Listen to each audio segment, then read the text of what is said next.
Bonsoir à tous, merci beaucoup d'être présents. Je vais essayer d'animer cette rencontre avec Wan Yongping, encore un homme invisible pendant quelques secondes, accompagné par CC, sa traductrice depuis de nombreuses années. Ça veut dire que CC, depuis presque 8 ans, a assisté à tous les entretiens de l'artiste, ce qui est extraordinaire, c'est-à-dire qu'un jour va sortir un recueil de ses propos qui sera passionnant. Et donc, ce n'est pas seulement une traductrice occasionnelle, c'est vraiment une des personnes qui connaît le mieux au monde le travail de Wan Yongping. Ça va, Cécile ? Oui, ça va. À ma gauche, le célèbre galeriste Kamel Menour, qui a, vous le savez, créé une galerie qui est devenue une des plus importantes d'Europe en 1999, qui soutient des artistes remarquables, dont le regretté François Morellet, auquel je pense beaucoup ce soir et nous pensons beaucoup ce soir. Voilà.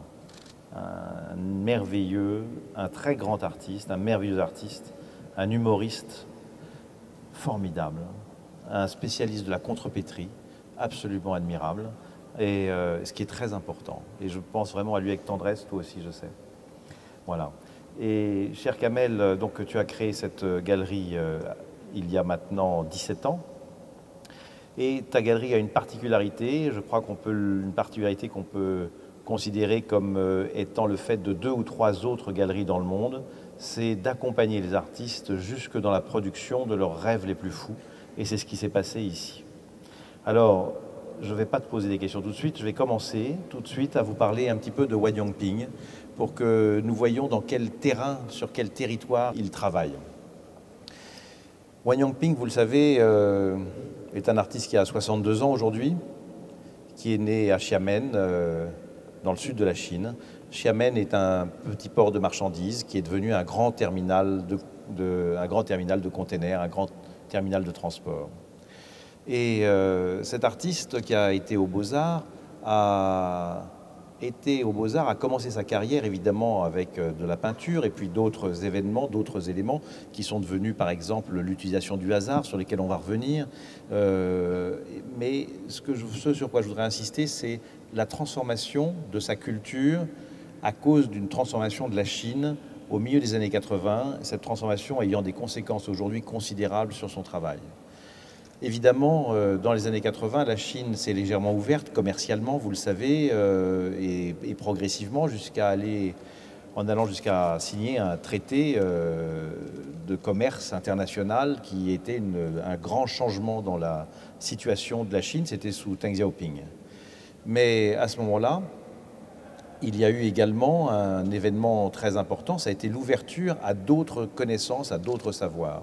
Au milieu des années 80, ils ont eu accès non seulement à la connaissance de l'art et de la pensée occidentale, moderne, contemporaine, mais également à la découverte de la pensée et de l'art asiatique, et particulièrement chinois, ancien, classique. Ça veut dire que simultanément, l'artiste a découvert les penseurs et les artistes les plus anciens de sa propre culture et les artistes les plus contemporains et les penseurs les plus contemporains de notre culture. Ça a été un choc très fort qui a transformé son travail radicalement et à ce moment-là, il a vécu ce qu'il a appelé la fièvre de lecture. Il lisait simultanément Kojève, Nietzsche, Lao Tzu, Chuang Tzu, et vous imaginez l'explosion cérébrale, l'explosion mentale que ça a pu produire chez un artiste auquel on avait appris la peinture et une peinture d'inspiration politique plutôt officielle, dont il s'était d'ailleurs très vite éloigné puisque très rapidement il s'est mis à travailler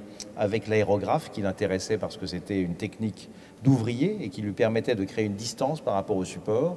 Et ensuite, il a évolué, il a commencé à, je vous le disais, découvrant le hiking par exemple, il a commencé à travailler en incluant le hasard dans l'exécution de ses peintures, les couleurs ou certaines formes étant déterminées par le hiking. Et ensuite, évidemment, il a poursuivi son travail, il a fondé un groupe très important qui s'appelle Xiamen Dada et qui est un groupe majeur dans l'histoire de l'art chinois, puisque c'est le premier groupe radical en Chine. Il n'est pas dadaïste au sens d'une inspiration qui viendrait de Hugo Ball et Tristan Tzara, il est dadaïste au sens d'un refus de toute ingérence autre que celle de la pensée libre de l'artiste dans l'exécution des œuvres.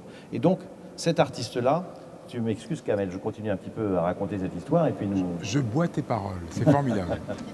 Et donc cet artiste-là, invité par Jean-Hubert Martin, arrive, qu'il a visité 2 ans auparavant, il l'a visité en 87, s'étonne de la qualité de ce travail très différent. Il entend parler en particulier d'une performance très célèbre qu'il a fait à ce moment-là et qui était de brûler l'ensemble des œuvres que lui et ses amis avaient exposées dans un centre d'art à cette époque, et en disant, ce qui avait retenu évidemment Jean Hubert, c'est que lorsqu'il les a brûlés, il les a pas simplement brûlés comme un acte de destruction, genre on s'en fout. Non, il les a brûlés parce qu'il avait fait un chemin spirituel et intellectuel en les réalisant. Il considérait que pendant la durée de l'exposition, les visiteurs avaient fait ce même chemin intellectuel et spirituel, et que maintenant il y avait quelque chose de très important, qui est un concept, si on ne peut pas appeler ça un concept, qui était une action de l'esprit sur laquelle on va revenir plus tard, et qui va être la rumination. Le chemin ayant été fait, il nous reste à les ruminer. Le monde matériel n'est plus nécessaire pour en témoigner, à nous de le ruminer. Cette rumination, il l'a réalisée la même année dans une œuvre très curieuse et très décisive dans l'attitude occidentale et orientale de son travail, puisque vous le comprenez, vous le voyez même, c'est sous vos yeux à l'instant même, cette combinaison entre un artiste qu'on ne peut pas dire être un artiste chinois, un artiste qu'on ne peut pas dire être simplement un artiste occidental, un artiste qui vraiment participe de ces deux natures, eh bien il l'a fait dans une œuvre en 87 qui est cruciale, qui s'appelle l'histoire de l'art chinois et l'histoire de l'art moderne occidental, mis dans une machine à laver pendant 2 minutes. Et effectivement, dans la bibliothèque de l'université, il prend 2 livres, un livre d'histoire de l'art chinois et un livre de l'histoire de l'art moderne occidental, et les mélange pendant 2 minutes à la machine à laver. Il en sort une pâte particulière où on devine à peine, c'est pas vraiment une bouillie, on devine encore quelques fragments d'images, on voit qu'il y a du texte, on sait que c'est de la culture et on sait que c'est une matière qui est féconde comme peut l'être, ou féconde peut-être que le mot n'est pas juste, mais qui est riche comme ça, riche d'esprit et riche de corps, et il l'installe sur une petite caisse sur laquelle il raconte, sur laquelle il marque le titre. Cette œuvre qui je crois est au Centre Pompidou, je ne suis pas sûr, mais il me semble qu'elle est au Centre Pompidou. On l'avait montré au musée d'art contemporain de Lyon et nous l'avons vendu pour faire ça à M+, à Hong Kong. Ah, le M+, c'est le nouveau grand musée d'art contemporain de Hong Kong qui est en train de se fabriquer et qui est en train de réunir une collection absolument fabuleuse. Ça va être un énorme événement, je pense, son apparition, prévue dans 2 ans, je crois, à Hong Kong. Et donc cette œuvre cruciale, hein, évidemment, s'est révélée fertile immédiatement, recouverte de quelques champignons qui ont prouvé qu'il allait dans la bonne direction, puisque la fertilité était là, indiquée ainsi. Donc cet artiste, une fois que Jean Hubert a vu ça, est invité au Magicien de la Terre, où il réalise une énorme installation en forme de harpe, en harpe d'Apollon, si vous voulez, et cette énorme installation est remarquée par tous. Mais c'est le moment des événements de Tiananmen. Huan Yanping considère que le hasard des événements de Tiananmen à ce moment-là est un hasard dont il faut tenir compte. Il se sert toujours du hasard pour changer de direction créative et il décide de s'installer en France, à la Fondation Cartier qui l'invite pendant quelques mois, et ensuite de développer avec sa petite valise sa vie d'artiste international alors qu'il était absolument inconnu. Il expose immédiatement à Francfort, à Porticus par exemple, et ensuite autour de la planète où il est reconnu comme un artiste fantastique. Cet artiste fantastique qui est dans des très grandes galeries, mais une particulièrement, Kamel Menour, mais aussi chez Barbara Gladstone, ce qui montre, c'est des galeries de très grande qualité, donc ça montre également l'attention qu'on lui porte, qui est dans les plus grandes collections de musées aujourd'hui, qui est également dans l'espace public un des artistes qui sait le mieux intervenir, et je pense en particulier parce que vous l'avez peut-être vu à cet immense serpent de Saint-Brévin dans l'estuaire de Saint-Nazaire, qui est une des œuvres publiques les plus spectaculaires. Eh bien cet artiste développe effectivement une pensée et une carrière très singulière qui fait que le monde de l'art l'appelle maintenant le maître Yoda de l'art contemporain, petit, puissant et magique. Donc le maître Yoda ne va pas tarder à arriver. Alors le maître Yoda en fait est bloqué au 19e siècle, il est à Orsay, il est complètement bloqué avec les manifestants. Donc là il prend le métro et on essaie de le récupérer à Franklin Roosevelt. Donc heureusement qu'on a Jean Doisy pour nous nourrir du travail, de la pertinence de ce grand artiste qui est Huan Yanping. Alors je vais poser 2-3 questions pour ne vous délasser de ma voix à Kamel, mais auparavant je dois vous dire 2 choses. Huan Yanping donc a été, pour cette Monumenta, invité par la ministre de la Culture et de la Communication Aurélie Filippetti il y a 3 ans, à peu près, hein, ça fait 3 ans maintenant. Son invitation a été confirmée par Fleur Pellerin, puis confirmée récemment, évidemment, par notre nouvelle ministre, Audrey Azoulay. Et donc, la proposition a été faite à la Première ministre par Jean-Paul Cluzel et a été confirmée par la nouvelle présidente de la Réunion des Musées nationaux Grand Palais, Sylvie Hubac. Donc, c'est avec la bénédiction de tous qu'il s'est affronté à cette tâche incroyablement difficile. Et quand Kamel Menour a su qu'il était sélectionné, il s'est mis à trembler. Et je voudrais que tu nous expliques pourquoi tu t'es inquiété à ce moment-là. Alors, effectivement, plus que trembler, c'était même plus de l'appréhension, c'était une sorte d'anesthésie. Jean-Paul Cluzel appelle la galerie pour me demander si l'artiste pouvait répondre favorablement à cette invitation. Il était en ballottage avec un autre artiste qu'on ne citera pas.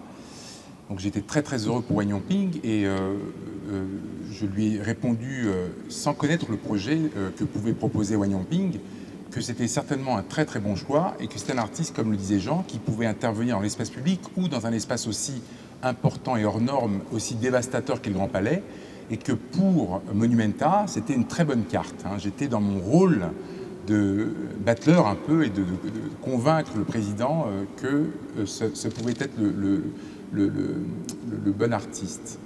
Donc, quelques jours plus tard, Jean-Paul Cluzel, avec la concertation des différentes personnes qui ont choisi Wang Yongping, me dit donc c'est Wang Yongping, qu'est-ce qu'il va proposer? Donc, Wang Yongping, que j'appelle, quelqu'un de très, très peu bavard et qui est vraiment dans la distance, dans la réflexion, dans une sorte de méditation, me parle d'un petit dessin que je ne connaissais pas, qui datait de 2006 et qu'il avait dessiné sans penser à Monumenta, puisque Monumenta n'existait pas. C'était dans le cadre d'une exposition qui avait lieu déjà au Grand Palais, qui s'appelait La Force de l'Art, où il y avait une dizaine, tu faisais peut-être partie des commissaires. Non. Ah non. Qui avait organisé des petites expositions et une sorte de confrontation de points de vue. Donc je vais dans son atelier, il me montre ce petit croquis donc, qui représentait à l'époque que des containers. Et il me parlait container, Grand Palais.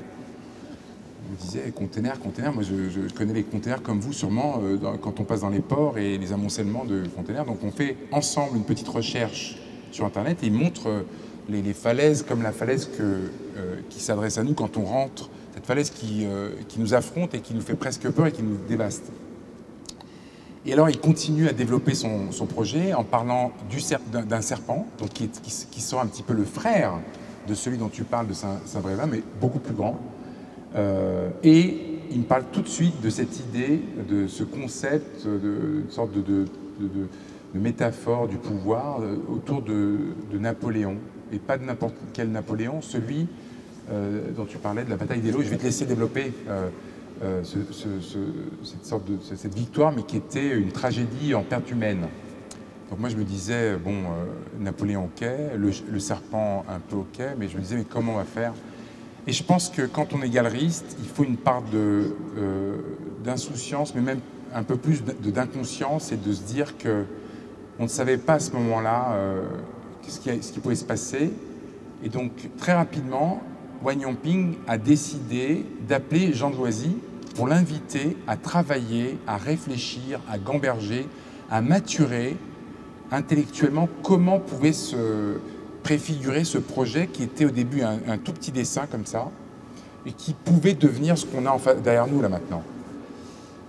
Je crois que le premier voyage qu'on a fait, et je vais te laisser poursuivre, nous sommes allés, j'ai eu le souvenir qu'un de mes collectionneurs était le patron de la CMA-CGM, c'était Jacques Saadé qui nous avait acheté une pièce d'un artiste. Et je m'étais dit, mais tiens, peut-être qu'on pourrait aller le visiter avec ce petit croquis et lui parler d'éventuellement d'accompagner ce projet en mécénat de compétences et que ça lui permettrait, lui, en tant que patron, en tant qu'armateur, de pouvoir avoir la possibilité de communiquer. Alors c'est un moment quand même qui est redoutable parce que c'est le moment, vous savez ce que c'est la Monumenta. Monumenta, c'est un défi entre un lieu et un artiste. Et quand ce défi se déroule, eh bien l'artiste va chercher à faire le plus juste possible, en général avec beaucoup de puissance, et va demander évidemment à sa galerie et aux mécènes qui sont autour de la galerie et de lui-même de produire l'œuvre. Ensuite, ils vont essayer de penser à tous les autres artistes qui ont fait Monumenta et de faire autrement, aussi bien, sinon mieux. Et la galerie, là, se dit, bon sang, le projet est extraordinaire, mais il est très ambitieux, il faut que je trouve les copains pour qu'on accompagne l'artiste. Et évidemment, le ministère de la Culture et le Grand Palais doivent installer l'œuvre. Voilà, c'est à peu près comme ça que se répartissent les rôles. Alors peut-être quelques mots donc, pour vous dire ce qui se passe à ce moment-là. L'artiste réalise une première maquette, très grande, hein, elle fait quand même, elle est grande comme cette estrade à peu près, la première maquette qu'il a fait. Tout à fait, absolument. C'est une maquette au centième, extrêmement fidèle, pratiquement à 99% ce qu'on voit derrière, au centième. Voilà, parce que vous en doutez, il y a eu énormément de discussions avec Wan Yongping et avec tous les ingénieurs, les responsables qui vont voir est-ce que ça tient, est-ce qu'on peut changer ça, etc. Et comme Wan Yongping est un garçon très ouvert à la suggestion, tout à fait disposé à ne rien changer à son projet, il n'a effectivement rien changé à son projet. C'est vrai que quand on revoit cette maquette, elle est extrêmement fidèle à ce qu'on voit derrière. C'est vraiment un copie conforme. Voilà, c'est ce qu'on appelle un artiste souple. C'est très important. Mais ça prouve que, vous savez, quand on a vu la première fois la maquette, je dois vous dire, il y avait donc ces containers, le serpent exactement comme vous le voyez, le chapeau pas exactement comme vous le voyez, mais le chapeau en plein cœur à peu près comme vous le voyez aujourd'hui. Et c'était très important parce que moi, je ne suis pas le seul, quelques-uns d'entre nous qui étions autour de lui, etc. On se disait, mais ce chapeau, qu'est-ce que ça vient faire là? Ça complexifie, ça complique, etc. Et on s'est rendu compte peu à peu, il nous a fallu du temps, je crois, à toi, je ne sais pas, mais à moi certainement, pour me rendre compte à quel point ce chapeau était l'énigme essentielle qui créait le sens et la poésie de tout son travail. Parce que derrière ce travail, il y a une réflexion sur l'histoire. Wan Yongping a toujours réfléchi sur l'histoire en fabuliste. Il en a tiré des paraboles, me disait Axel Blanc, qui a accompagné l'artiste pendant très longtemps, et il explique les mythes, les énigmes de l'histoire, la relation entre les êtres et tout cela. Donc ces paraboles sont très importantes. Et elles sont en général des paraboles qui sont liées à notre capacité à vivre ensemble, notre capacité à partager la richesse, notre capacité à supporter les dictates que peuvent nous donner tel ou tel système de pensée, un refus assez régulier, une attaque assez régulière sur les idéologies. Donc grosso modo, son territoire est de cet ordre-là dans lequel les animaux interviennent très souvent. Alors, peut-être je continue pour vous dire deux, trois choses sur ce que c'est devenu cette histoire. Donc le chapeau est arrivé, il était énorme. À l'origine, il devait être suspendu entre les deux masses de containers. Un jour, un spécialiste vient voir Kamel et lui dit... Qu'est-ce qu'il t'a dit, le spécialiste, à ce moment-là? Mais vous êtes fou, vous êtes en train de construire un pont qui doit peser 100 tonnes, je crois. Pas loin de 100 tonnes, hein. C'était absolument gigantesque. Et donc, il a fallu qu'on change, c'est-à-dire que Wan Yongping, cette fois-ci, accepte de changer, parce qu'on était incapable de le produire. 11 jours pour installer ça, vous vous rendez compte, 11 jours et 11 nuits. Donc c'est ultra rapide, 80 personnes en permanence, et faire un pont en plus. Ouais. Il fallait en fait modéliser en 3D une maquette extrêmement précise qui permettait de fixer les rouages des différents... Bref, un casse-tête chinois. Et là, Yongping a vraiment été souple. Il a entendu que la contrainte... Et je pense qu'on pourrait même presque aborder cette idée de l'accident ou de l'obstacle qui fait qu'il recrée avec toujours cette imagerie qu'il souhaite traduire, une sorte de tableau romantique, une chose qui devenait ce qu'on voit là. Donc ce bicorne suspendu et qui forme une sorte d'arc ou d'arc de triomphe, en effet. Alors c'est le moment où nous allons rentrer dans la description de l'œuvre que vous avez sous les yeux, parce que nous, on va vous dire ce qu'on en sait, ce qu'on en pense, et Wan Yongping viendra tout à l'heure vous expliquer que c'est pas du tout ça. Et c'est pas mal d'avoir les deux versions, au fond. Hein, tu es d'accord? On peut faire comme ça. Il viendra au dessert. Voilà. Donc, la première fois qu'on a vu cette œuvre, on s'est dit, des vallées, un paysage chinois, on est tout à fait dans la tradition de la peinture chinoise, une grande brume qui court au milieu des vallées, le sec et l'humide crée un microcosme qui... explique la façon dont aujourd'hui encore le paysage peut être lu comme un système d'énergie qui circule. Et au fond, ce système d'énergie qui circule, on peut effectivement imaginer que c'est aussi la globalisation. C'était les premiers commentaires que nous avons faits, Axel Blanc, toi et moi, sur l'œuvre. On voyait le lien avec ça. Et puis, on s'est dit, mais auprès de tout, peut-être que c'est pas exactement ça, et que c'est beaucoup plus européen que ce que l'on pensait, et c'est un paysage industriel, mais qui a une histoire. Au fond, les grands paysages industriels, c'est par exemple la gare Saint-Lazare de Monet. Ce n'est plus un peu de brume qui circule entre deux vallées, mais c'est un paysage transformé par l'activité industrielle du monde, et c'est les panaches de fumée des locomotives qui passent à l'intérieur. Et donc on s'est dit, il y a une correspondance avec l'histoire de l'art.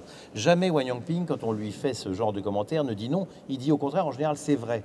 Parce que, et c'est quelque chose sur lequel on va revenir, et c'est très important pour que vous le compreniez, la puissance poétique d'un travail comme celui de Wang Yangping est créée par l'absence d'iconologie. Alors qu'est-ce que ça veut dire cette phrase barbare? Ça veut dire simplement que, contrairement à l'art occidental, la pensée de Wang Yangping, et contrairement aux habitudes, la pensée de Wang Yangping n'est pas une pensée qui dit un signe égale un sens. C'est pas ça du tout. C'est un signe est toujours un halo de signification qui doit flotter autour de ce qui est présenté.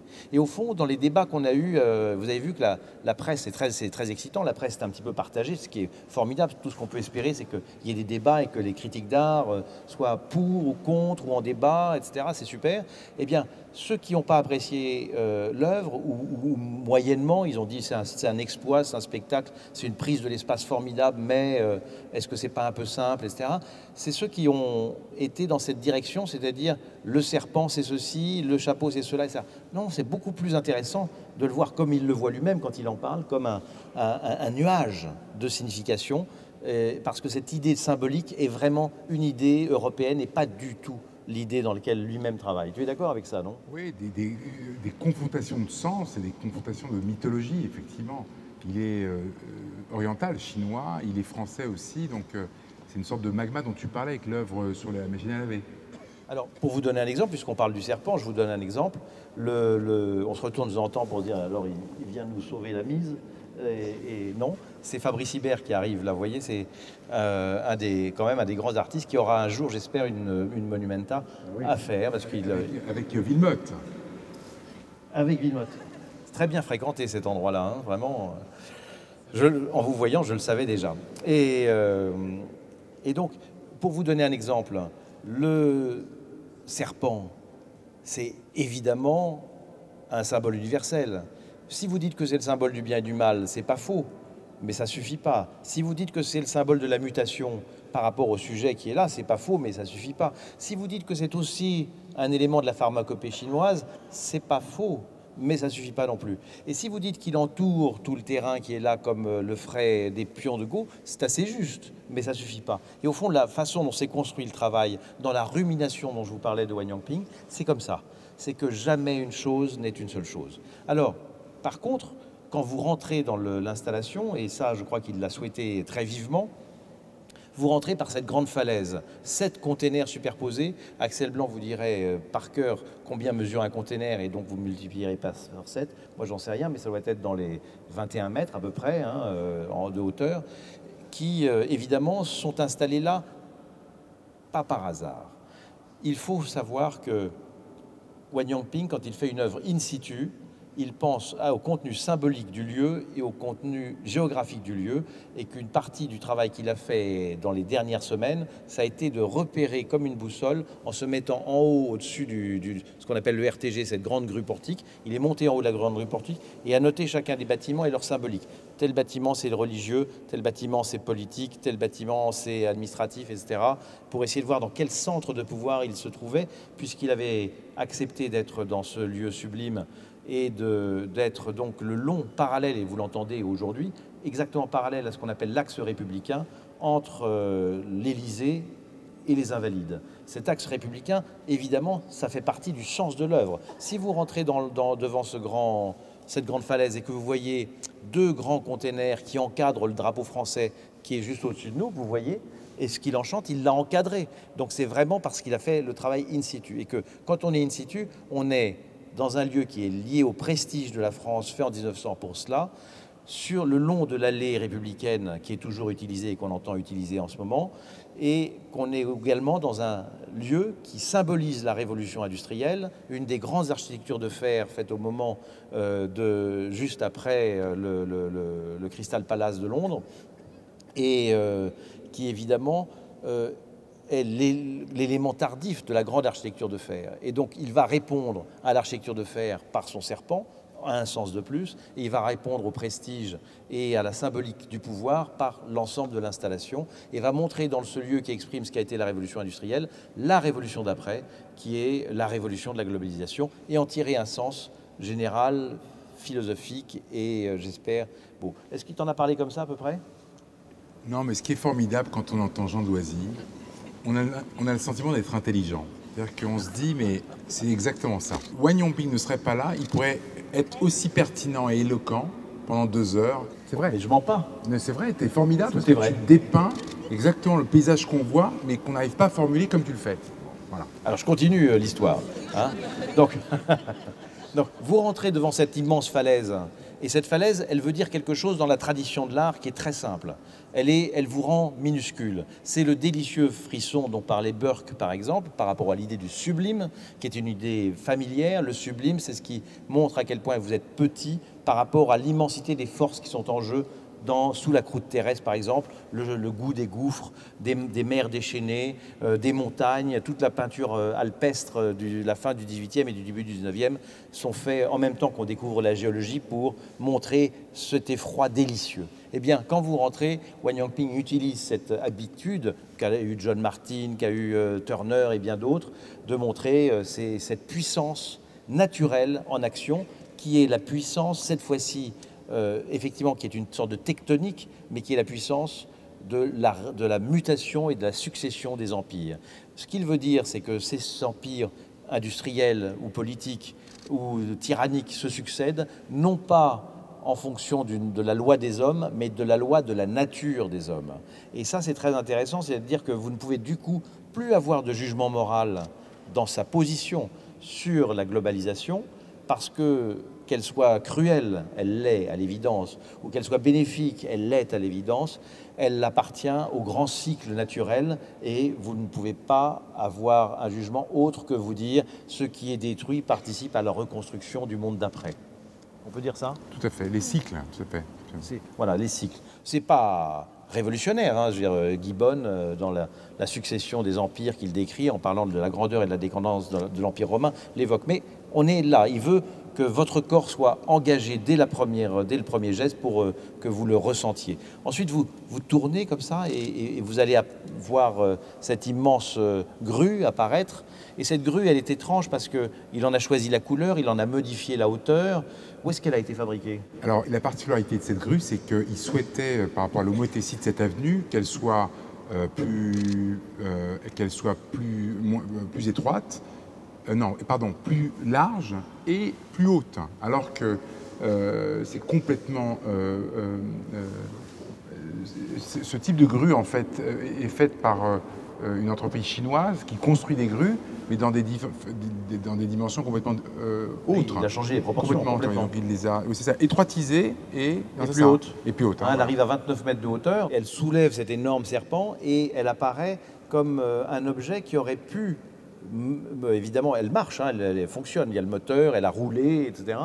Et on a l'impression qu'elle peut poser les containers au gré de ses caprices, comme si la fortune qu'il représente par certains aspects, et au milieu d'autres hypothèses, pouvait se déposer sur l'un ou sur l'autre, comme un aveugle déposerait ceci ou cela sur un autre, sur l'un ou sur l'autre. Voilà.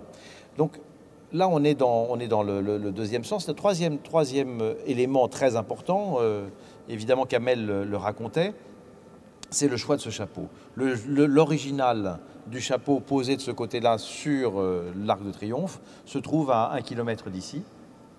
Toi, tu l'as fait numériser, non? Oui, donc nous sommes allés, du moins, Yongping souhaitait absolument quelque chose qui soit extrêmement fidèle, et donc il est allé avec l'approbation du conservateur en chef du Musée des Invalides, scanner en 3D le bicorne de la bataille d'Eylau. Alors, c'est le bicorne de la bataille d'Eylau. La spécialiste, c'est Axel Blanc. Elle est là. Ça va, Axel? Et donc, en 1807, dans l'arc de sa victoire, de ses victoires successives, Napoléon participe à cette bataille d'Eylau, enfin conduit cette bataille d'Eylau qui est une demi-victoire. Le maréchal Ney dit que c'est une victoire stupide, une victoire pour rien, mais c'est surtout un énorme massacre, plus de 15 000 morts. Napoléon est accablé par le désastre, il dit que ça dégoûterait même les princes de faire la guerre, et donc ce désastre, ça l'intéresse évidemment Wang Yongping. Napoléon l'intéresse parce que Napoléon est un personnage clivant, que la moitié droite de cette salle déteste et que la moitié gauche honore et adore. C'est un grand tyran sanguinaire et un grand législateur. Choisissez votre bord, si je puis dire. Et donc, il est dans cette ambivalence du jugement qui intéresse tellement Wang Yongping, ce moment où tout est suspendu. Et il est en même temps un personnage admiré par Valéry, par Nietzsche, par Hegel, et qui est donc un personnage crucial dans l'histoire des empires, un empire étincelant et incroyablement bref, quelques années à peine. Et la bataille d'Eylau symbolise à la fois ce drame de la destruction, puisque c'est une bataille destructrice, mais aussi ce moment fragile du pouvoir, où, comme l'indique le bicorne qui est là, vous avez remarqué que ce bicorne était instable, il est mis de travers, il n'est pas posé exactement parallèle à l'architrave qu'il devrait être et représenter sur cet arc de triomphe. Et donc on sent que c'est un pouvoir qui vacille, puisque de toute façon, dans la dynamique générale de l'installation, tout doit vaciller, n'est-ce pas? Tout doit vaciller. Et donc, voilà, c'est la bataille d'Eylau. Et vous savez que c'est surtout une autre façon de se mesurer à un des grands artistes, pas de la Monumenta cette fois-ci, pas Kiefer, pas Buren, pas Boltanski, pas Serra, mais le Baron Gros, dont le grand tableau La bataille d'Eylau se trouve dans la grande galerie du Louvre et représente effectivement Napoléon et a été souhaité dans l'histoire de l'art, c'est assez intéressant, par un vivant de nom, le premier créateur et directeur du Louvre, d'en donner exactement le cahier des charges. Donc chaque élément, Napoléon compatissant, consolant un blessé ennemi, a été donné entièrement par le pouvoir, justement, jusqu'à la compassion, ce qui est très intéressant et très ambigu et très étrange. Donc ça permet à Wang Yongping de se mesurer à cela. Pour poursuivre, donc, dans cette histoire, je n'ai peut-être pas assez insisté sur l'aspect formel du serpent. Parce que dans son aspect formel, ce serpent, toi tu l'as vu fabriquer, non? C'est des centaines de personnes qui s'y sont mis. Comment ça a marché? C'était en fait 5 fonderies françaises, 5 fonderies lyonnaises. Initialement, la commande a été passée à une fonderie. Et en fait, assez rapidement, ils ont été très très heureux d'accepter la commande, parce que bon, c'était une jolie commande pour eux, mais très rapidement, ils se sont aperçus que c'était pas gérable et pas jouable. Donc, ils se sont concertés pour offrir à 4 de leurs concurrents lyonnais la possibilité de faire fondre les 600 côtelettes et les 308 vertèbres. Donc, c'était des travaux d'Hercule. C'est 130 tonnes de serpent. L'ensemble de l'installation, c'est 1000 tonnes. Hein. Voilà, donc je continue sur le serpent. Ce qui est extraordinaire, c'est qu'il répond à l'architecture de fer et il s'enchevêtre d'une façon extraordinaire que l'artiste a vraiment calculé avec la structure même du bâtiment. Vous apercevez que les nervures de la verrière sont exactement comme les côtes du serpent, que la grande goulotte comme ça qui est au centre et qui architecture la saillie, que la colonne vertébrale en fait de cette verrière est exactement comme celle du serpent. Et dans les grands mouvements de ce serpent incroyablement vivant, cette danse du serpent, pour paraphraser Warburg, eh bien il y a un commentaire sur l'architecture qui est très juste, très beau et très intéressant. Alors, je vais continuer quelques instants pour vous donner une autre interprétation tout à fait différente de celle que je vous donne et qui un jour, pour nous déstabiliser, Axel Blanc, Kamel et moi-même, l'artiste nous indique. Il nous dit, mais tu sais, vous savez, le jeu du monde, c'est pas seulement la succession et l'effondrement des empires, c'est pas seulement ce désir de pouvoir que le bicorne de Napoléon va symboliser, c'est pas seulement ce vide qui, comme le dit Lao Tse dans le Tao Te Ching, le vide qui est au cœur du moyeu permet à la roue de tourner, et ce chapeau est le vide, effectivement, ajoute-t-il, qui permet à toute l'installation de tourner. Cette installation, c'est aussi, effectivement, le jeu du monde. Et là, il nous déstabilisait parce qu'on n'y avait pas pensé. C'est les containers, c'est évidemment le jeu de l'argent. Le jeu du monde, c'est le jeu de l'argent. C'est le mahjong, ce sont les tuiles du mahjong. Le serpent, c'est, je vous le disais tout à l'heure, c'est le jeu de Go qui encercle les choses. Napoléon, c'est le jeu d'échecs qui joue avec Clausewitz. C'est évidemment une allusion à la grande déclaration de Kissinger en 72, je crois, quand Kissinger disait « mais les États-Unis et la Chine et le Japon et l'Asie ne peuvent pas se comprendre parce que nous jouons aux échecs et eux jouent au Go ». Et ça, c'était intéressant parce que tout d'un coup, on se rend compte qu'il y a, et il ajoutait cela, il y a deux types de façons de conquérir le monde quand on est un homme politique international, si je puis dire, ou un pays ou une force ou une puissance. Eh bien, c'est la géoéconomie, c'est ce qu'a choisi l'Asie, ou c'est la géopolitique, c'est ce qu'a choisi l'Occident. La géoéconomie, c'est ce que symbolisent les containers, la géopolitique, c'est ce que symbolise le chapeau, évidemment. Et voici Wen Yongping.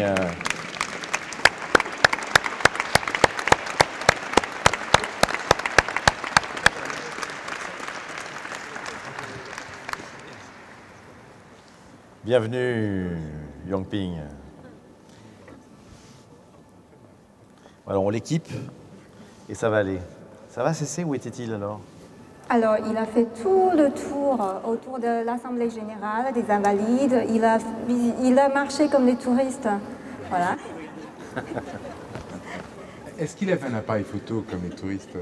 Bien sûr, son téléphone portable. C'est quoi, ouais. Tout est bloqué, il y a des fils partout là. Ouais, ça s'entend, hein, donc on a des preuves. Voilà. Bienvenue, Yongping. Prends ton micro. Bon, tu vas continuer, hein? Tu vas continuer après. Hein? Tu continues, oui. Yongping, en 2006, tu rêves de ce projet. La Monumenta n'existait pas encore. 10 ans plus tard, presque, en 2014 ou 15, je ne sais plus, la ministre te dit « venez faire quelque chose ». Tu te dis « aucun problème, c'est facile ». Qu'est-ce qui s'est passé? Mais moi, c'est pas dire c'est facile aussi. Mais moi, quand même, on m'a dit oui, on va essayer. Hein, on va essayer, on fait l'effort. C'est ça. Mais c'est le projet pour moi, c'est comme un rêve. C'est parce que là, il n'y a pas de... Par exemple, souvent, moi, il y a poste, il y a plusieurs projets. On va choisir, on va regarder, attendre quelques projets, peut-être ça marche, c'est mieux. Mais pour ces projets, il n'y a pas de... C'est comme ça, c'est comme ça, moi, penser, c'est souvent ce projet, il n'y a pas de l'autre. C'est comme ça, c'est très vite. Tu veux dire que quand tu as été invité, tu n'avais pas le choix, tu n'as pas choisi entre 3 projets? Non. Moi, je dis c'est parce qu'il n'y a pas d'autres projets dans mon poste ou dans la DIHUA. C'est comme ça, moi, c'est très vite, de penser, c'est fait comme ça. Mais après, il n'a pas changé, c'est ça. L'importance du lieu dans lequel tu as installé l'exposition, c'est une importance physique ou est-ce que c'est une importance symbolique? Qu'est-ce qui fait le sujet d'une œuvre quand on répond à un lieu? C'est physique ou c'est symbolique? Le tout, il y a tout le tout. Pour moi, c'est aussi très important, aussi physique. Par exemple, il faut s'occuper de cet espace, il faut travailler à cet espace aussi. Le contexte, l'histoire qu'on parlait aussi, l'histoire de la Monumenta. Est-ce que je peux te révéler quelque chose, c'est que tous les projets de Yongping sont précédés et accompagnés pendant toute leur durée et leur évolution par un cahier pour tous les projets. Et je pense qu'il doit en exister une quarantaine peut-être, un cahier où toutes les recherches philosophiques, historiques qu'il fait avant d'intervenir et de faire une œuvre, toutes les allusions, sont collés. Comment ça s'est passé? Tu as commencé comme ça? Tu as commencé à faire un cahier? Comment ça marche? Parce que tous les cahiers, il y a la façon différente. Il y a quelques cahiers, c'est pendant ton projet, moi, c'est en train de faire ou avant. Mais quelques cahiers, c'est après réaliser le projet, après moi, retourner pour regarder comment on a fait le cahier. C'est différent. Ouais. J'ai encore 14 questions. Hein. Donc, Ça vous va si je lui pose des questions comme ça? Ah, c'est intéressant. C'est très rare qu'il parle en français. Donc c'est une gentillesse qu'il nous fait parce qu'il parle assez bien, comme vous l'entendez, il comprend parfaitement et il s'inquiète de son accent. Il est en retard, donc il veut vraiment faire le maximum. Là. Non, c'est comme ça parce que peut-être moi je parle simple, c'est comme ça pour le facile. S'il est trop compliqué, moi je ne sais pas le mot, mais après peut-être la Cici il va aider. Après s'il y a difficile, moi je parle chinois, après elle il va aider. C'est comme ça, c'est mieux. Je comprends. Sinon, moi, je viens de ici prendre le français. C'est Thomas. Ouais. Yang-Ping, tout à l'heure, on a parlé de la façon dont tu travaillais tes œuvres après les avoir faites. C'est-à-dire, comment est-ce que l'œuvre que tu as faite auparavant continue à t'accompagner? Et on a utilisé un mot que tu utilisais, je vais répéter ce que tu avais dit, de rumination. Comment est-ce qu'une œuvre comme ça rumine après avoir été réalisée pour engager une suite? Oui, mais pour moi, c'est aussi, c'est pas tous les projets, il faut tous les penser très bien après le fait. Mais pour moi, c'est quelquefois, c'est fait, d'abord faire, comme ça, d'abord, mais après on va chercher, peut-être c'est ça, peut-être là, c'est pas ajouter, c'est on。就是说，就重新去思考呢，从里面呢能够就是重新去补充这个计划。Donc cette expression rumination est parfaite pour déterminer le processus de réflexion de Yang-Ping. Donc c'est après avoir réalisé le projet, donc il se relance dans un processus de réflexion pour enrichir l'essence du projet. 我就接着刚才说了，就是刚才说Ron说了，就关于这个计划，我其实已经有个概页啊，有个概页，但是我停下来我没做。为什么这个概页就是说是在我收到这个邀请之前我就做了，但是上面并不是，上面我只不过是就当时我正在通过尼采就通过尼采我感兴趣，就关于他对拿破仑的一些论述，同时呢也是通过。 这个亚历山大·科耶夫对拿破仑的导读，从中获得一些东西。J'avais, comme ce que Jean a dit tout à l'heure, donc j'avais bien déjà un cahier avant le projet que j'ai mis de côté pendant un certain temps. En même temps, donc je suis entrée dans la lecture de Nietzsche et aussi de Kojève, de leurs livres sur Napoléon. 是不是书，是关于科耶夫对那个黑格尔 encore chinois, mais ça marche. 黑格尔的 On va revenir au français après. 解读里面的。Excusez-moi, c'était donc un livre de Kojève sur Hegel, pas sur Napoléon. Il vérifie tout. Hein. Oui. Vous comprenez l'expression que j'ai? 我这样说呢，是要说。 就是说，我是通过德国人跟俄国人这个途径，我去了解拿破仑。Après, tu reviens au français. Oui, bien sûr, ça, on peut pas. Pour moi, c'était une manière de comprendre Napoléon en passant par les Allemands et les Russes.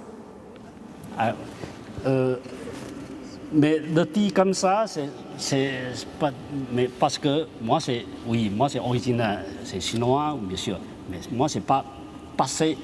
On signe là, mais aussi parce que moi j'étais en France déjà 27 ans. Aussi, moi de tout, souvent mon travail, souvent c'est passé quelqu'un d'autre, loin.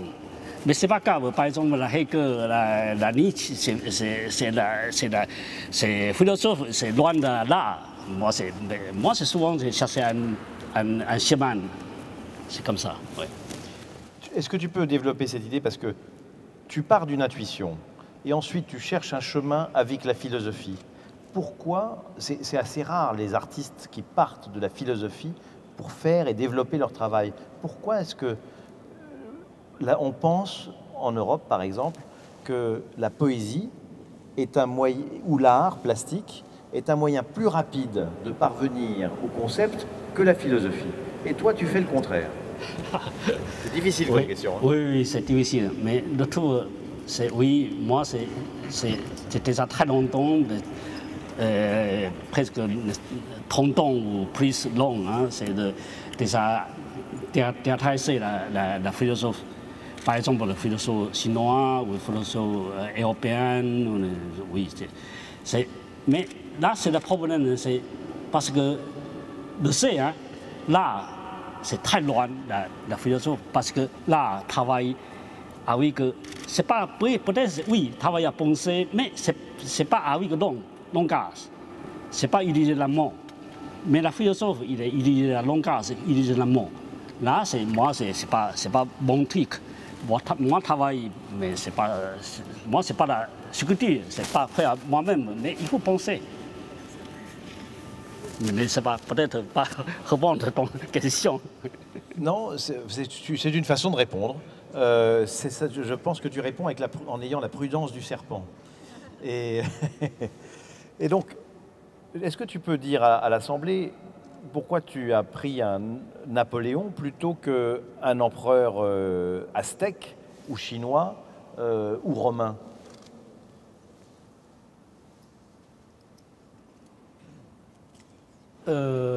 应该这么说，就是说，其实呢，我没有取拿破仑，我只不过取个拿破仑的帽子。Il faut dire que je n'ai pas pris Napoléon, j'ai pris un chapeau de Napoléon. il faut savoir le chapeau. Il y a quelqu'un il a chapeau, mais il est monté dans la pas table où il est mort, mais il a beaucoup de chapeaux. Mais la personne il est déjà passé. Le chapeau, il est resté. Mais peut-être il est très vieux, il est très bien. Mais le tout, il faut. Parle bien dans le micro. Oui, mais il faut savoir, ça c'est assez différent. C'est vrai, non? Le chapeau qui reste est différent de la personne qui est passée. Voilà. C'est un proverbe chinois. Je confirme, c'est vrai. Wang Yangping, tu as dit aussi qu'il y avait eu une conversation importante entre Pompidou et Kissinger là-dessus. Non, entre Pompidou et Mao. Pardon. Mao, oui. Le souvenir, peut-être c'est dans l'année 92, la Pompidou, il est visité en Chine. Parce 72, oui, 72. Après, avec Mao, il est discours, il est assez long, mais moi, maintenant, c'est difficile de regarder tous les discours, mais il y a quelques phrases, c'est déjà passé， déjà， 就是说，应该这么说，就是说，有一些呢，就是有一些报道就谈到他跟蓬皮杜说，他说这个拿破仑好像有口音啊，有什么，可能他搞错了，他说是马赛的口音，然后那给他纠正是意大利口音，然后他有说这个拿破仑他抛开这个议会，所以他可以干他所干的事情。他是蓬皮杜是吧？不，他跟蓬皮杜说，毛说的。是毛说了，这是毛说的，嗯。Donc, certains discours, certaines discussions entre Pompidou et Mao ont été enregistrées, bien sûr difficilement trouvables aujourd'hui, mais Yangping a pu lire donc, quelques lignes de temps. Apparemment, Mao a dit que Napoléon avait un accent de Marseille. Il s'est trompé visiblement. Et puis il a dit que Napoléon a pu justement avancer dans ses politiques puisqu'il a su contourner l'Assemblée. 这个呢，我是觉得说，因为毛主要是这个毛，我觉得毛感兴趣他的这个拿破仑的某些，就是关于这个他的政治的手段。 他政治手段，当然，这个我不是要来这里评价，说他跟拿破仑跟毛的之间关系，我只不过是通过这个来了解的事情。Donc, visiblement, Mao s'est intéressé aux stratégies politiques de Napoléon. Mais bon, pour moi, ici, il ne s'agit pas d'apporter le rapport entre Mao et Napoléon.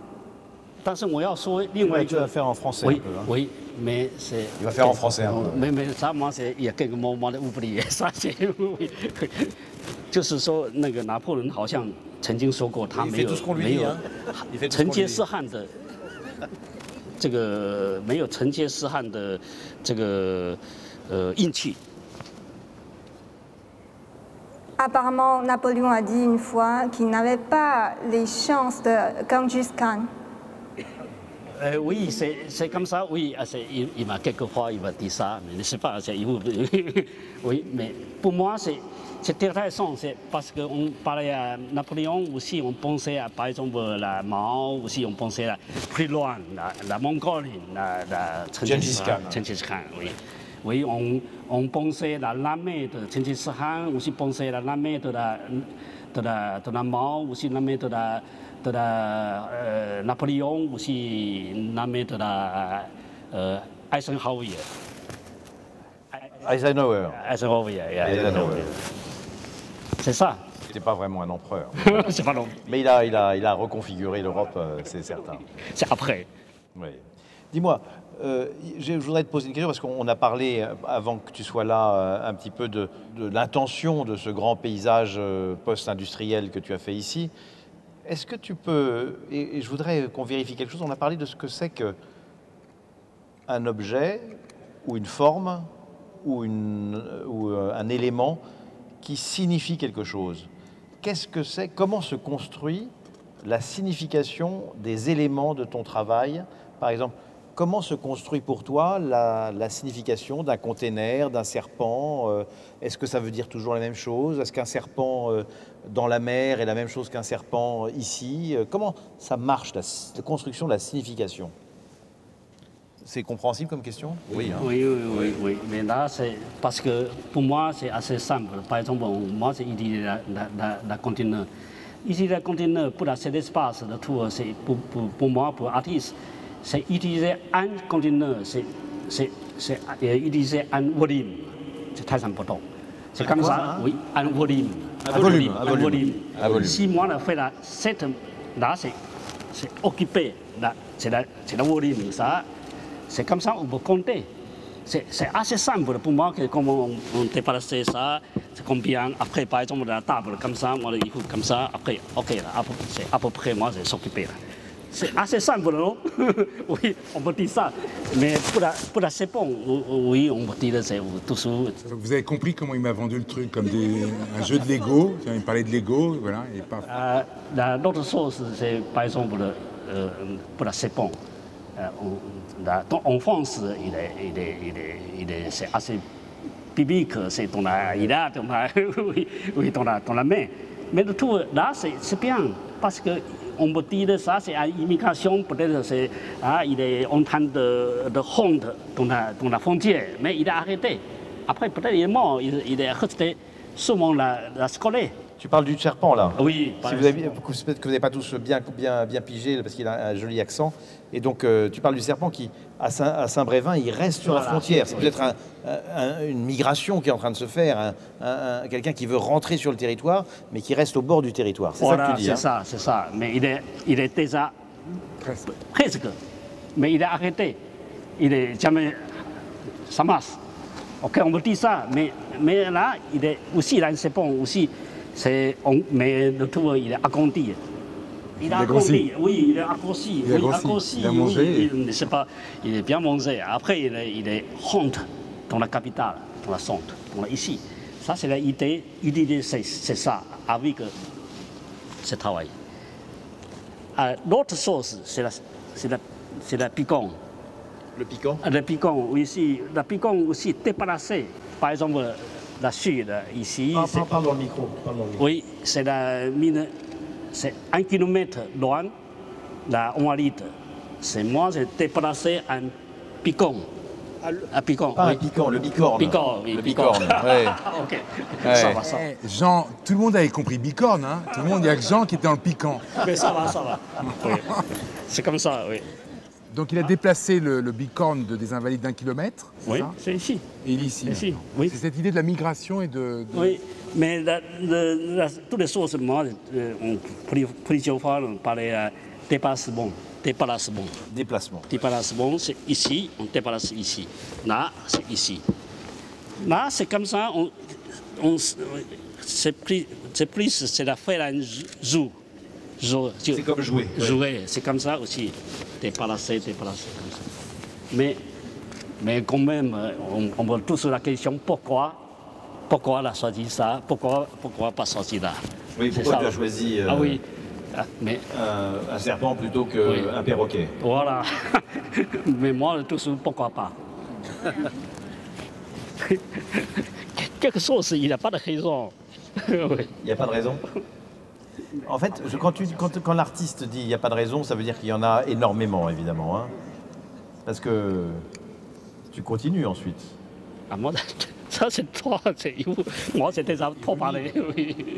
Est-ce que tu penses que tu construis l'œuvre avec des sens, même si c'est plusieurs sens comme ça que tu as en toi, ou est-ce que tu construis une œuvre ouverte pour que nous construisions, nous, le sens de lecture?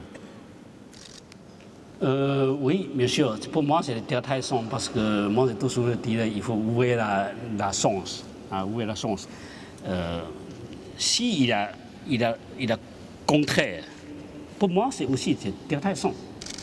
C'est ça. C'est quoi, Yang-Ping, pardon? S'il est concret, tu dis? Oui, contraire 就是如果是相反的，因为你如果你是这个开放，你开放的话，你就是意味着应该允许对立面。L'œuvre doit rester ouverte et laisser les opinions, les points de vue, les lectures et contraires arriver. Il fait référence aux critiques éventuelles, aux oppositions, c'est ça, non? Pas seulement, je crois qu'il a toujours dit que le contraire de l'interprétation était aussi une interprétation. C'est ça que tu penses, hein, je crois. Mais en même temps, toi-même, lorsque tu écris ce fameux cahier, tu as une interprétation. Récemment, tu viens de publier dans Beaux-Arts Magazine, un supplément de Beaux-Arts Magazine pour cette exposition, un cahier qui a été publié in extenso sur tes considérations sur le sens du serpent. Donc ça veut dire que toi, tu sais exactement ce que tu veux dire. Ou est-ce que tu le sais approximativement? 这个当然是可以。如果有人认为说这个是一个很准确的，或者说是很确定的，那他就确定的。但是可能如果去阅读这些文本的话，可能也会产生疑问。为什么呢？因为它确实没有非常的详细，非常指定性。Bien sûr, si quelqu'un voit ce projet avec une idée bien précise et claire, c'est bien, pourquoi pas. Alors que si on lit mon petit texte sur le serpent, ils vont bien voir qu'il y a aussi des questionnements là-dedans. Kamel, c'est assez fou de faire ce que vous avez fait tous les deux, c'est-à-dire d'aller au bout d'un bâtiment. On est au maximum de sa possibilité. Hein. Je veux dire, le bâtiment est en train de supporter une charge qu'il est capable de supporter, mais on ne pouvait pas aller 1 kilo de plus, 1 mètre de plus, etc. On est exactement là où il faut. Là, tu as supporté une œuvre que n'importe qui peut acheter facilement et installer dans son appartement, il n'y a aucun problème, donc tous les collectionneurs sont là. Pourquoi est-ce qu'une galerie réalise une folie d'artiste? Parce que je dirais, tu es bien au-delà de ton métier quand tu fais ça. Oui, effectivement, tu dis que le bâtiment ne supporterait pas 1 kilo, c'est vrai. Au début, quand Wang Yang-Ping a considéré ce projet, on ne savait pas qu'on aurait été obligé d'étayer les galeries souterraines, de créer des plaques de répartition pour contenir et recevoir les 980 tonnes. Maintenant, pourquoi le galeriste suit l'artiste dans ses... il a parlé d'une sorte de rêve, ou en tout cas de ce croquis qu'il voyait dans cette sublime nef et de pouvoir le transcrire et le donner à voir et l'observer, l'analyser, le critiquer et faire en sorte que, et modestement quand on est galeriste, ou en tout cas peut-être avec un peu d'envie, d'ambition, de challenge, se dire que dépasser sa propre galerie et accompagner, c'est un vrai cadeau. Parfois, je l'ai considéré comme empoisonné parce que ça m'a empêché de dormir, mais ça m'a poussé à réfléchir avec un commissaire, avec des architectes, avec des prestataires. Moi, je ne connaissais pas du tout le monde de l'ingénierie, comment en fait recevoir des tonnages aussi importants, des réunions de chantier avec ces gens des containers. C'était une vraie chance de galeriste, même si ça peut paraître inconsidéré, mais j'ai toujours considéré que ce métier, je voulais le faire au maximum des possibilités. Et avoir la chance d'accompagner Wang Yongping, il faut se dépasser et essayer. Je ne dis pas que...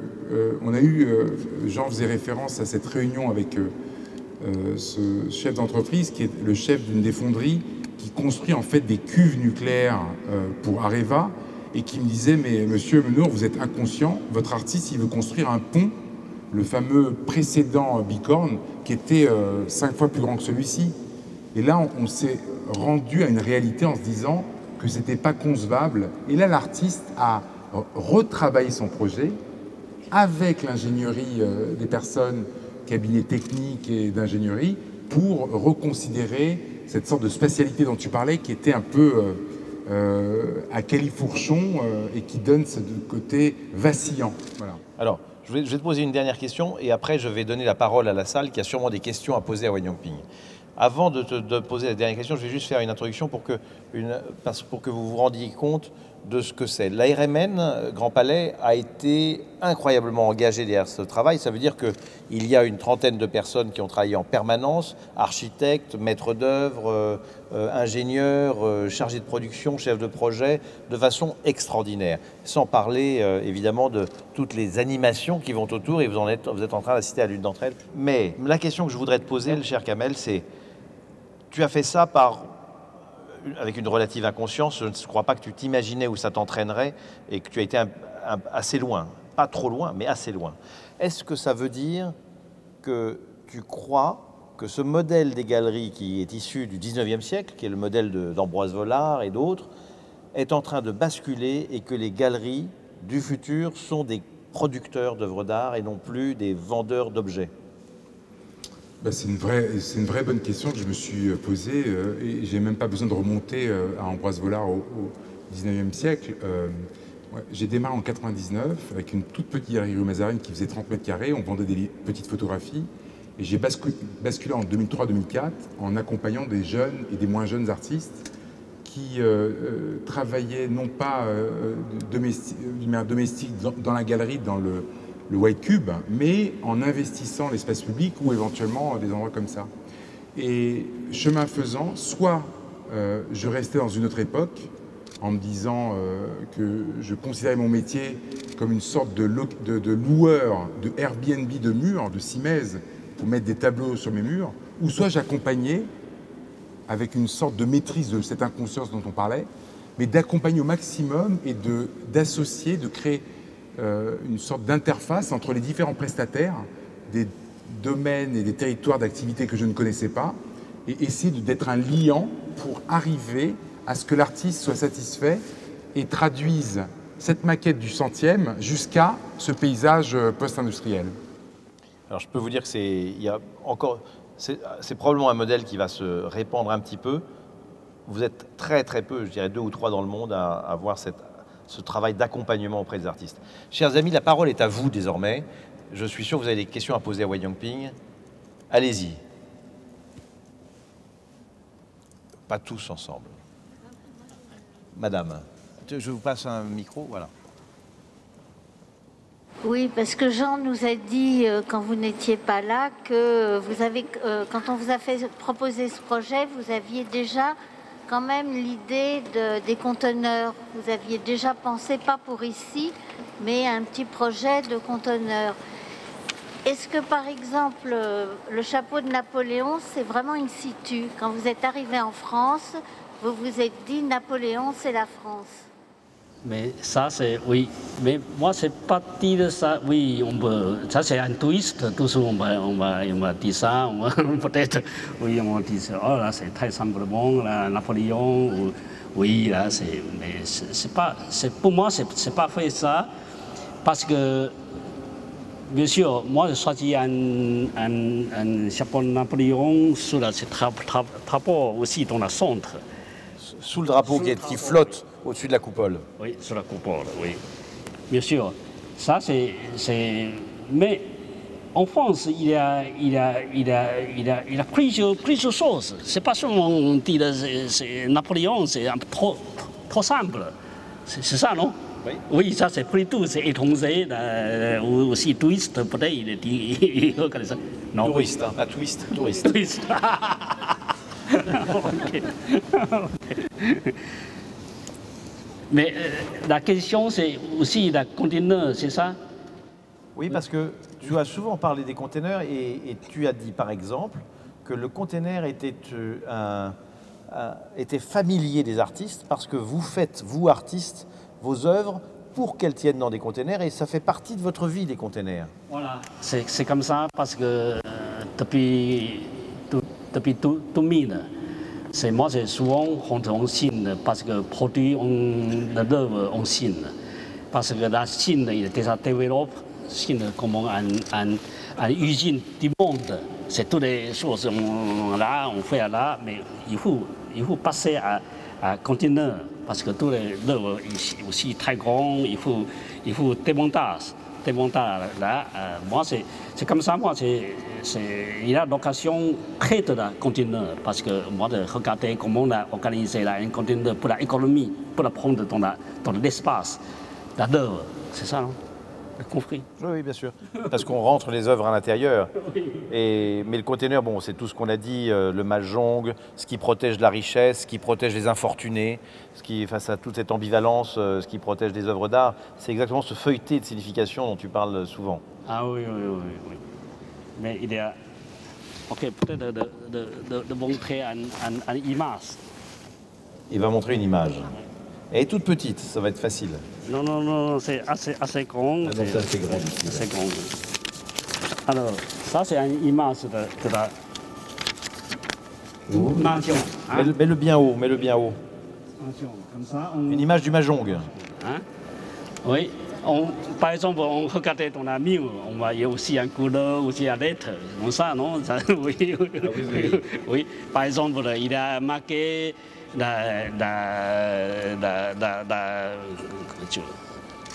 trois 30 000. Là, il est c'est en chinois, c'est Huat-Cai.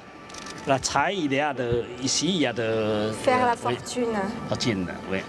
然后就是说这个集装箱，我们到处可以看到有 CIE。Par exemple, vous pouvez voir partout l'inscription CAI, donc qui se prononce Cai en chinois, qui a exactement le sens de fortune. En chinois, bien sûr. Ça, c'est mon trait, c'est pas... Non, mais c'est bien parce que tu ne me l'avais pas montré. D'abord, je te le reproche parce que j'aurais pu faire une ligne de plus dans mon texte. Ça aurait été formidable au lieu d'en baver à essayer de le terminer. Oui. Mais bon. Est-ce qu'il y a d'autres questions? J'en suis sûr. Mademoiselle. Tout à l'heure, vous avez mentionné l'utilisation du hasard dans les œuvres. Face à un tel lieu, face à un tel projet, peut-on laisser place au hasard? Parce qu'avant que tu sois là, on a parlé de l'utilisation du hasard. Est-ce que dans un tel lieu, tu as pu utiliser le hasard? hasard, oui,就是说，我还是用中文说，我们说的偶然呢，就是在你准备的非常充分的时候，经常都还会存在的偶然。还存在。就是存在的偶然，就是当你觉得你所有的东西都已经都是按照你的意思做，其实还是有偶然。Souvent, c'est surtout quand on croit qu'on est en train de maîtriser la situation qu'il nous arrive un hasard. 我打个比方说，这个当然我是很注意说要，比方说集装箱的安排，我是很希望说这个有一些的那个 mark， 就是说它应该放在一些显著的地方。Par exemple, je fais très attention à la disposition des conteneurs. Certaines marques doivent se trouver à des places précises. 但是呢，我觉得有一个偶然，就是说，这是真的偶然哦，就是说，这个当我们进去的时候，这个正对的这个下面是一个 capital， 然后上面这个就 C 是吧？就对，这个就特别是第二个的符号，完全是偶然。Bien sûr, on ne peut jamais éviter que le hasard nous arrive. Par exemple, dès que vous entrez dans l'espace, vous voyez le premier mot que vous voyez sur les conteneurs est évidemment le capital, et juste au-dessus, vous avez le mot Jésus, comme Jésus. Et c'était du pur hasard. Mais ça tombait bien. Mais c'est bien, c'est bien. Moi, c'était toujours hasard, c'est été. Mais là, la question n'était pas ça. C'était pas est-ce que le hasard t'aide, c'est est-ce que tu utilises le hasard. C'était ça la question, n'est-ce pas? Oui. Ben oui, il faut être sérieux. On n'est pas dans l'à peu près là. Hein. Ouais. Ping, c'est ça. Hein. Faut le suivre, hein. Pas facile. 我的意思是说，当偶然的时候，但是我也不希望说偶然成为一种完全的一种固定的方式，因为特别是在我中国早期，我是完全就制造一种工具来限制自己的偶然性。Bien sûr, je n'utilise pas non plus le hasard comme une méthode fixe. Par exemple, au début, quand j'étais encore en Chine, je faisais toute une série de processus pour limiter la possibilité d'arriver du hasard. C'est pas bon. Si, c'est bien. Mais tu peux continue ta phrase. Après, je voudrais que tu racontes pourquoi tu as tiré le Yiking en faisant l'installation, par exemple. Cette installation, n'est-ce pas? Cette installation. C'est une作品，你后来有一次为什么用到易经？ C'est en train de sortir. C'est en train de sortir. Oui, c'est en train de sortir. Mais c'est comme ça parce que moi, on entendit bien, c'est parce que moi, c'est pendant à 10 ans, moi, c'est souvent on utilisait易经pour créer quelque chose, par exemple, pour faire le projet. Mais ce projet, parce que moi, il n'y a pas utilisé ces méthodes. Parce que là, c'est un projet sorti, moi, je dis, OK, c'est ça, pas changer. C'est comme ça, moi, pas de demande de易经, mais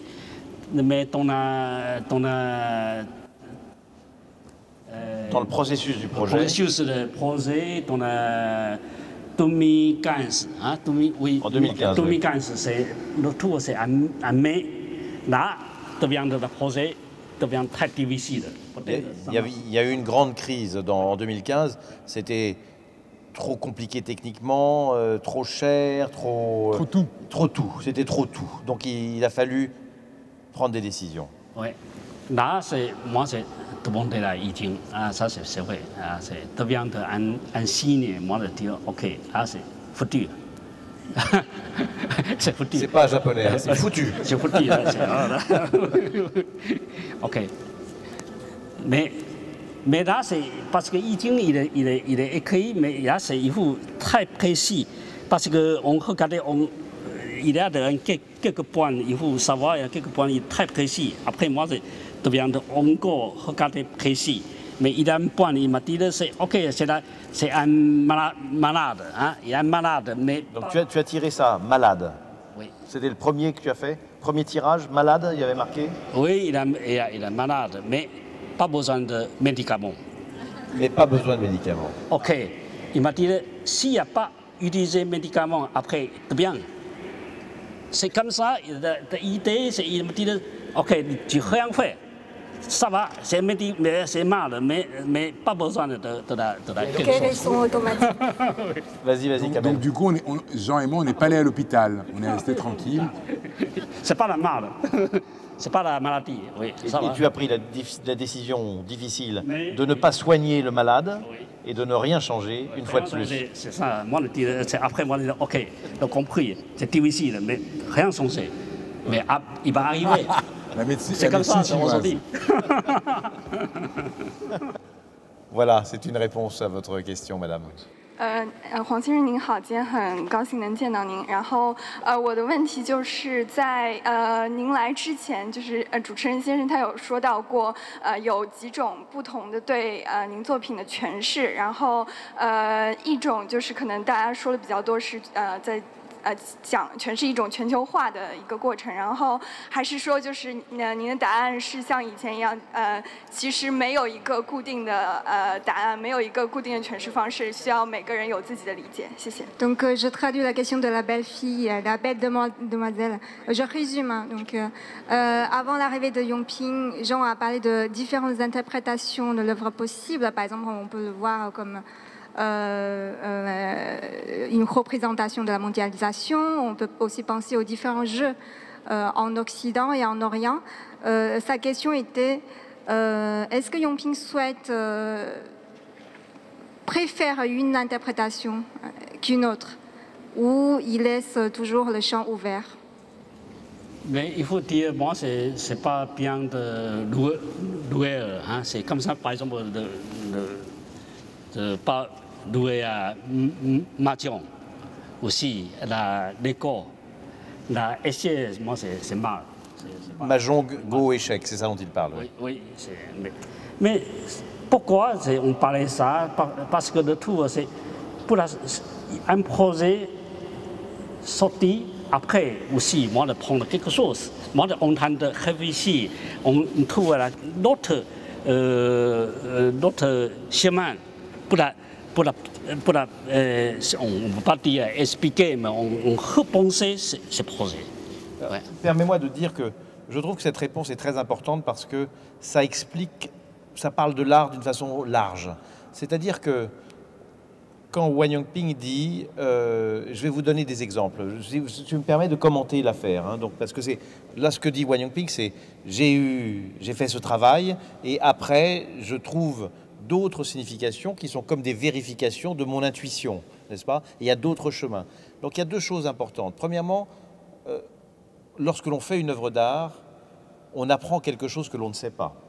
Je crois que c'est la première chose que tu as dit, c'est que l'œuvre que tu fais t'apprend quelque chose que tu ne savais pas. Voilà. Donc c'est une chose importante. La deuxième chose, c'est que ce n'est pas la première fois qu'un artiste complète le sens de son travail en le découvrant et en vivant avec. Je vous donne deux exemples. En 1913, Malevich fait, à l'occasion de la victoire sur le soleil, le carré noir, qui est le personnage du fossoyeur, c'est un décor. Et ce carré noir, en 1915, il va en faire le premier tableau, c'est-à-dire qu'il lui a fallu 2 ans pour en faire un tableau. C'est-à-dire que ce n'est que 2 ans après qu'il va pouvoir dire le carré noir, majestueux et solennel, prend toute sa puissance. C'est à peu près les mots qu'il dit à ce moment-là. Et c'est très intéressant. Quand, en 1942, je crois, je me trompe peut-être d'un an, Barnett Newman fait le Void, c'est le premier zip en fait qu'il a fait, il met 1 an avant de faire le second. Et là, il se rend compte que, et il dit, j'ai trouvé une piste nouvelle et incroyablement féconde. Et donc, c'est intéressant. Quand Picasso va faire en 1907 les Demoiselles d'Avignon, il va les exposer en 1919. Il lui faut 12 ans pour en tirer les conséquences et les montrer publiquement. Il l'a montré à deux reins, à quelques amis. Mais vous vous rendez compte, donc c'est très intéressant. Le temps de la maturation de l'œuvre fait partie de son apparition, d'une certaine façon. Oui, c'est comme ça. Vous le dites souvent, l'œuvre ici, c'est installé, fini, mais l'œuvre, il n'est pas encore fini. C'est comme ça. L'œuvre n'est pas encore finie. L'œuvre est installée, mais elle continue d'avoir son énergie, voilà, en fait. C'est ça, oui, tout ça. Je trouve ça formidable. Merci de cette question, mademoiselle. Une autre? D'accord. Mon nom est Anna Maria, je viens de Colombie et j'ai 2 questions, un pour l'artiste et un pour vous. Et la question pour vous, c'est est-ce que cette migration qui nous enveloppe, ça a quelque rapport à l'écologie et à l'importance de migrer de modèles économiques pour intégrer une vision plus holistique qui nous rapproche plus de la nature? Et ça, c'est une question pour vous. Et pour vous, je voudrais comprendre quel est le rôle de commissaire. Mais le tout, il y a beaucoup de questions. On dit toujours pourquoi c'est la squelette. C'est ça, hein, squelette. Là, c'est très, très présente. Pourquoi? Mais moi, toujours on dit il y a plusieurs réponses. Mais moi, je pense peut-être, 就是说，骨头是蛇的基础主义。Le squelette est la forme minimale du serpent. Mais ça veut dire quoi？ ça veut dire quoi？ 就是说，这个字是说明什么东西？就我是说，其实呢，就是说，我就是想要寻找一些最基本的东西。最基本的东西是跟这个是不是跟这个生态有关系？因为其实我们谈的生态都是主要也是谈基本的东西。Par là, je veux dire, à travers cette forme de serpent, j'essaie de trouver quelque chose d'essentiel, de basique. Est-ce qu'il y a de l'écologie dans... est-ce que l'écologie aussi est quelque chose d'essentiel et basique?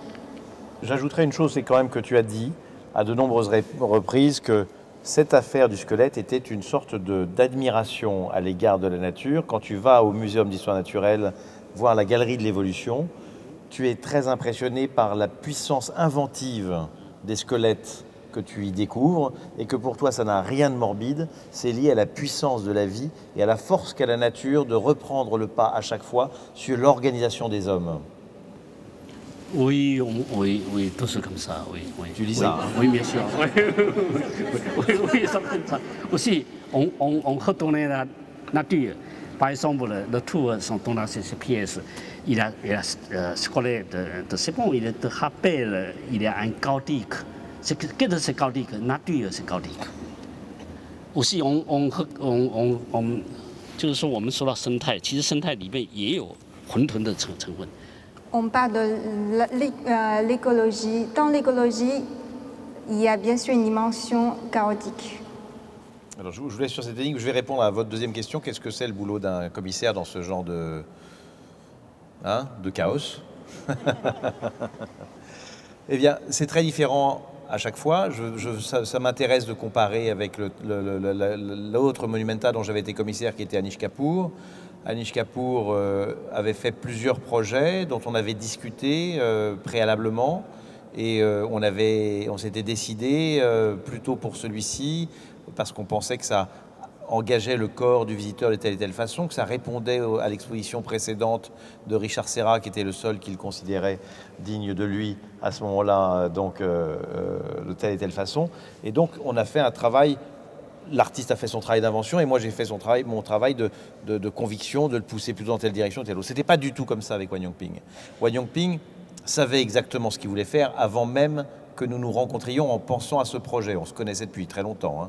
Mais voilà. Donc je n'étais a priori qu'un accompagnateur, quelque chose qui justifie. J'aime bien raconter l'histoire de la carte de visite que m'avait fait le Centre Pompidou quand j'étais conservateur au Centre Pompidou. Je venais d'arriver, j'étais jeune conservateur, et ils se sont trompés, ils ont fait conversateur au lieu de conservateur sur la carte de visite. Et ben, ce qui s'est passé avec Wan Yongping, c'était plutôt ça. J'étais le conversateur. Je pense que je l'ai aidé à faire ce travail invisible qui n'a pas de conséquences dans le visible, mais qui permet de garder l'œuvre en vie au-delà de son installation, c'est-à-dire de l'aider à la ruminer, à vérifier par toutes les hypothèses que son œuvre est juste et qu'elle peut encore évoluer et produire des œuvres suivantes qui vont avoir des conséquences dans sa vie. Je crois que c'était ça mon travail. Ça, c'est merci beaucoup à Jean, hein, c'est parce que pendant 12 ans, la zone, il travaille beaucoup, mais c'est pourquoi pas travailler beaucoup? Mais c'est plusieurs fois, rentre dans mon atelier, on parlait parce que mon français c'est problème, c'est tout souvent. Mais on parle la même langue tous les trois. Est-ce qu'il y a d'autres questions? Oui, bonjour. J'ai beaucoup aimé me promener entre les conteneurs. Je sens qu'il y a de l'espace, c'est léger. Et donc je voulais vous poser la question, quand on s'approche des conteneurs, c'est dur. Ça, si on tape sur la tôle, c'est dur. Pourquoi est-ce qu'on ne peut pas rentrer dans les conteneurs? Ils sont fermés. Il y a de la légèreté dans certaines parties, il y a de la dureté dans les conteneurs. Le fait que ce soit fermé, il y a une sorte de violence. Oui, parce que le tout, le conteneur, c'est normalement, hein, il n'a pas le droit pour le rentrer. Hein? Parce que nous, c'est pas travailler dans la port aussi, hein? C'est parce que souvent, il est pour la sécurité. Pour la sécurité, il y a 就是它有一个专门的东西，它有编号。就是特别在码头是非常严格的要求，就是说这个进出都很严格，而且呢，这个门当你装完以后，它有一个专门的锁、专门的蜡，就是打印的。所以我觉得这个集装箱的这个它表面上的这种冷跟这个，我觉得这个是跟它的这个硬座有关系。因为我们不知道里面将装什么东西，我们可以说里面曾经是装这个衣服，有可能里面曾经也装过这个非法移民，或者是说军火，或者是说甚至是一些非法东西。Bien sûr, en général, le contrôle dans les ports est très strict. On n'a pas tous accès facilement. Et en plus, vous pouvez encore voir sur certains conteneurs, ça s'appelle un plomb. Scellé, oui. Oui, qui sert à donc bien fermer et vérifier que le conteneur est fermé, donc pas du tout ouvert. Mais c'était plutôt poétique. C'était plutôt poétique la question, je crois. Justement, Yongping dit que l'aspect froid métallique des conteneurs est cohérent par rapport à son fonctionnement. On peut imaginer que, évidemment, bien sûr, ces conteneurs ont transporté des marchandises et peut-être ils ont transporté des migrants clandestins aussi, des œuvres d'art. On peut partir dans toutes les imaginations possibles. Je pense que il est fermé, il est bien. Comme ça, il y a de l'imagination. Comme ça, oui. Je ne sais pas, c'est le répondeur. Alors, je vais demander à quelqu'un, je tente ma chance, hein, je vais demander à quelqu'un de poser une question. Il se trouve qu'il y a dans cette salle une très grande artiste qui a accompagné Wan Yongping pendant toute la durée de ce projet. C'est Shen Wan qui est ici. Hello Shen Wan, grande artiste. Shen Wan, est-ce que tu as... D'abord, bravo.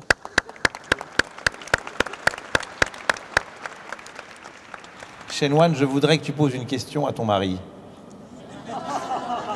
C'est impossible. Shen Wan, qu'est-ce que c'est d'accompagner, quand on est artiste, un autre artiste dans une œuvre aussi ambitieuse? Qu'est-ce que c'est? Qu'est-ce que ça veut dire dans ta vie, toi qui es artiste, d'avoir accompagné un autre artiste dans une œuvre aussi ambitieuse? Facile. Non, c'est pas facile. Je pense que cette œuvre, c'est déjà passé toutes les limites. Non, n'est-ce pas? Techniquement, tout. Kamel, il a beaucoup de soutien, et financement, limite, tout, non? Et amour. Et amour. Merci Shen Wan, merci à tous. Bonne soirée.